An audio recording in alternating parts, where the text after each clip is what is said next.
여기 네덜란드 암스테르담 스키폴 공항에서 공항 경찰에게 끌려온 두 남성이 강도 높은 취조를 받고 있습니다.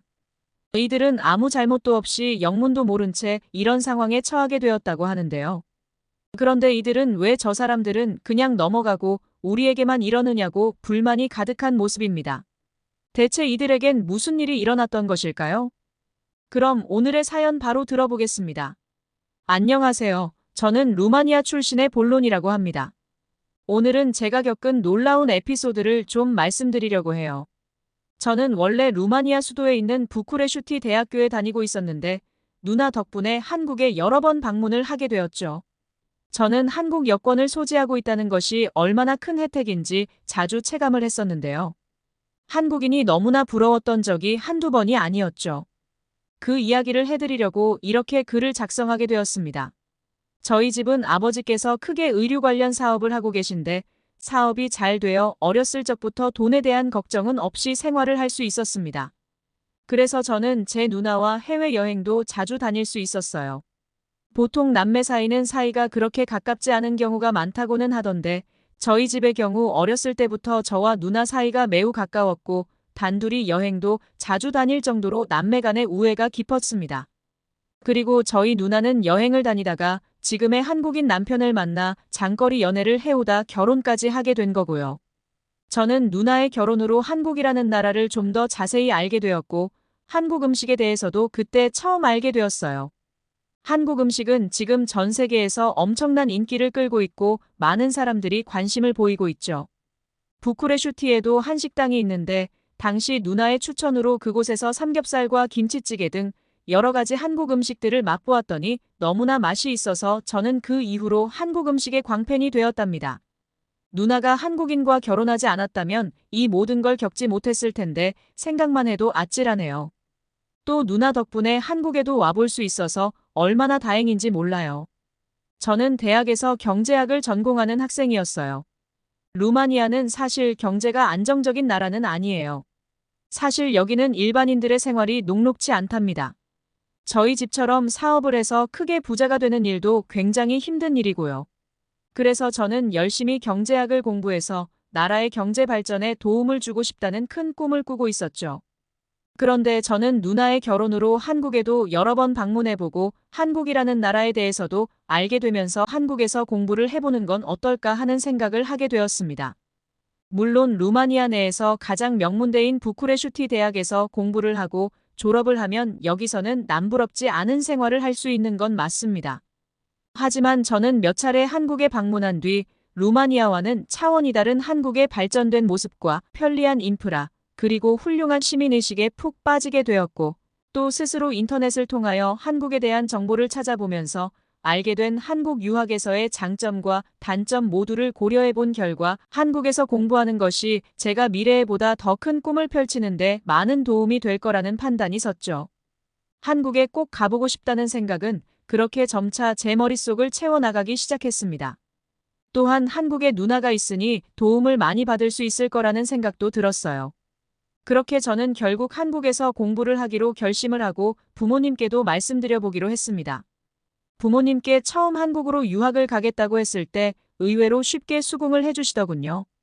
제가 한국에 대해 경험하고 알아본 내용들을 전부 설명해 드리면서 부모님을 설득하기 시작했는데 그 말을 전부 들으시곤 내가 우리보다 더 잘 알아보았을 테니 내 선택을 존중하고 우리는 언제나 너를 응원한다고 말씀해 주시더라고요. 부모님의 그런 따뜻한 말들은 저에게 큰 용기를 주었고 한국에 가서 더욱 열심히 살아야겠다는 다짐을 하게 해주었죠. 그렇게 한국에 온 저는 정말 설레고 행복한 마음으로 한국 생활을 시작하였습니다. 저는 한국어 공부도 소홀히 하지 않았는데 특히 한국어가 빨리 늘었던 이유는 제 누나와 그리고 제 여자친구 덕분이었어요. 누나 집에 놀러 가면 누나가 늘 아이들과 함께 있었는데 아이들이 자연스레 한국어를 익혀야 하니 집에서는 무조건 한국어로 대화를 했고 저도 옆에서 제 조카들과 함께 덩달아 한국어 공부를 할 수 있었거든요. 또 한국에서의 생활에 점차 젖어들 때쯤엔 여자친구도 생기게 되었는데 여자친구는 네덜란드 사람이었고 서로 영어를 할 수는 있었지만 우리는 서로 한국어를 익히기 위하여 웬만하면 한국어로 대화를 하면서 그렇게 한국어 실력을 키워나갔습니다. 그렇게 매일같이 노력하다 보니 생각보다 한국어가 금방 늘더라고요. 한국은 정말이지 제 마음에 쏙 드는 나라였어요. 음식도 정말 맛있었고 특히 안전한 나라라는 점이 정말 마음에 들었죠. 한국에서는 밤늦게 혼자 외출을 할 경우에도 제 등 뒤에서 누군가 쫓아오는 게 아닌가 하는 그런 긴장감을 가질 필요가 전혀 없었어요. 그리고 공공기관에서 서류 처리도 번개같이 해주었고 교통도 너무나 편리했습니다.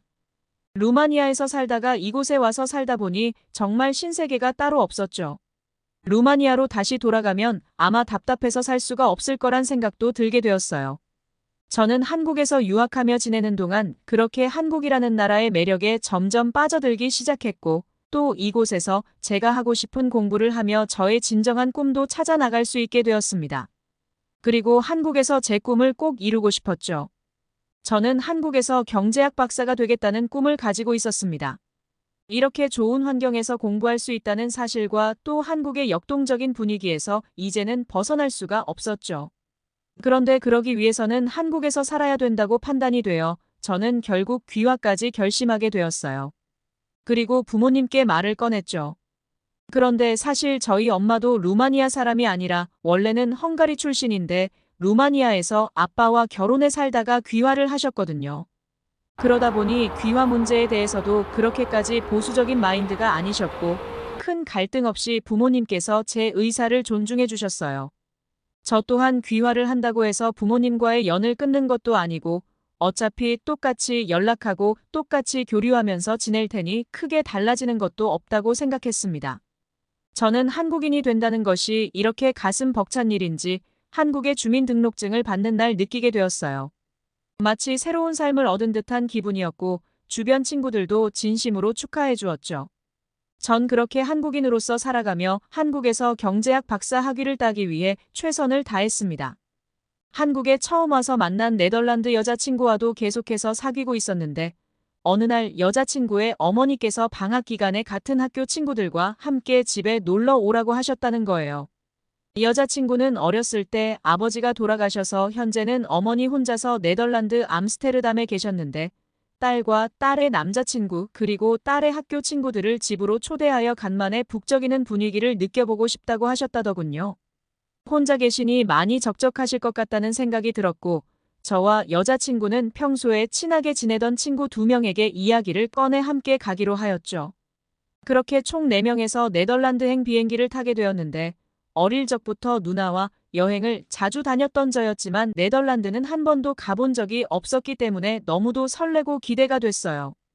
저희 친구들은 여러 국적이 섞여 있었는데 그들은 튀르키예와 인도 출신이었고 그들 모두 네덜란드는 처음이라면서 난생 처음 가는 네덜란드 여행에 모두들 흥분하며 비행기에 올랐죠. 긴 비행 끝에 저희들은 네덜란드에 무사히 도착하게 되었습니다. 그런데 도착하자마자 저희는 예상치 못한 문제에 부딪히고 말았죠. 저와 여자친구는 무사히 입국을 했는데 다른 친구들이 입국 심사대를 통과하지 못하고 있는 거예요. 알고 보니 다른 나라의 여권 소지자는 입국 절차가 까다로워 쉽게 입국이 안 된다는 겁니다. 친구들은 심층 인터뷰를 하며 무슨 죄인이라도 된 것처럼 구석진 장소로 끌려가 취조를 받아야 했습니다. 꽤 긴 시간 동안 인터뷰를 했고 저와 여자친구는 한참 동안 친구들을 기다려야 했어요. 그런데 좀 이상하다는 생각이 들었어요. 여자친구는 당연히 네덜란드 사람이니까 그렇다 쳐도 저는 친구들처럼 외국인인데 어떻게 여자친구처럼 쉽게 통과가 됐나 하고 말이죠. 문득 궁금해진 저는 입국 심사 직원에게 물어보았어요.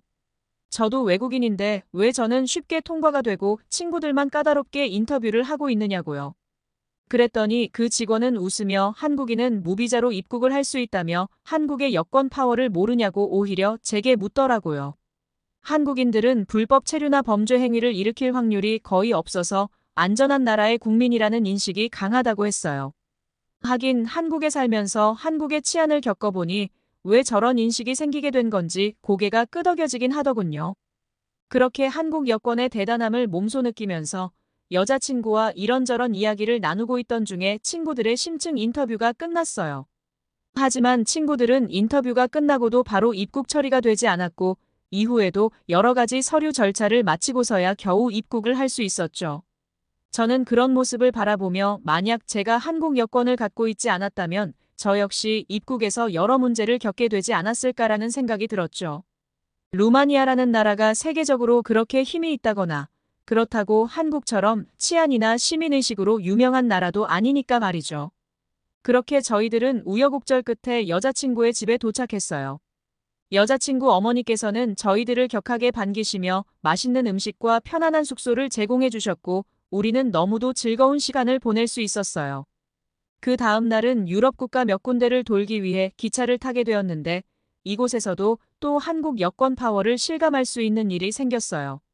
친구들과 함께 수다를 떨며 가던 중 열차 승무원이 저희들에게 여권과 승차권을 보여달라고 요청하는 거예요. 그런데 저의 여권을 본 승무원은 한국 여권임을 확인한 후 저에게 미소로 화답을 하면서 여권을 돌려주었어요. 하지만 친구들의 여권을 보고는 친구들에게 여러 가지 질문을 하기 시작하는 거예요. 당시에 저희들은 네덜란드 바로 옆에 붙어 있는 독일로 가는 중이었는데 독일 국경 지점부터 질문을 하기 시작한 거였어요. 이곳까지는 무슨 일로 어떻게 오게 되었는지, 얼마나 머무를 건지 등등 계속해서 질문을 쏟아냈죠. 우리는 왜 유독 친구들에게 그렇게 까다롭게 질문을 하느냐고 물어보았죠. 그러자 영무원은 독일엔 불법으로 입국을 시도하는 사람들이 많아서 골머리를 앓고 있다고 했어요. 그러면서 한국 여권을 가진 사람은 불법 체류를 할 가능성이나 범죄 행위를 할 확률이 거의 없지만 다른 나라 여권을 가진 승객은 꼼꼼히 살펴보아야 하기 때문에 면밀히 질문을 할 수밖에 없다고 말을 했어요. 한 번도 아니고 두 번씩이나 불법 체류자 취급을 받은 친구들은 자존심이 상할 수밖에 없었고 한국 여권을 가진 저를 엄청 부러워했죠. 그렇게 저는 이번 여행을 통하여 한국 여권 파워가 얼마나 높은지 새삼 깨닫게 되었습니다. 사실 두 친구는 다른 나라에 여행 갈 때마다 비슷한 문제를 겪은 경험이 여러 번 있었다고 하더라고요. 내심 저는 귀화한 한국인으로서 엄청난 자부심을 느꼈습니다. 네덜란드인인 여자친구조차도 한국 여권을 부러워할 정도였으니까요. 저희는 그렇게 우여곡절과 함께 유럽 여행을 무사히 마친 후 한국으로 되돌아왔어요. 한국 여권을 갖고 있다면 무비자로 방문할 수 있는 국가가 193개국이라는 사실을 여러분들은 아시나요? 이는 한국의 국제적인 위상을 단적으로 보여주는 거라고 생각해요. 제가 대한민국 여권을 소지하고 있다는 것이 이렇게 큰 힘이 될 줄은 꿈에도 몰랐죠. 귀화 당시에는 그냥 나라 자체가 좋아서 귀화를 결정했고 여권 파워가 이렇게 셀 줄은 몰랐었는데 귀화를 하고 보니 글쎄 대한민국은 여권마저도 너무도 좋은 거 있죠. 전 대한민국 국민으로서 자부심을 느끼고 있고 전 세계 어딜 가서도 당당하게 한국인임을 말하고 다닐 거예요. 루마니아 남성 볼로니 씨의 사연은 여기까지인데요. 사연 재밌게 들으셨나요? 한국의 여권 파워를 한국인들은 잘 실감하지 못하지만 외국인들에게는 엄청난 부러움의 대상인 것 같습니다. 사연을 재밌게 들으셨다면 구독과 좋아요 부탁드리며 끝까지 시청해 주셔서 감사합니다.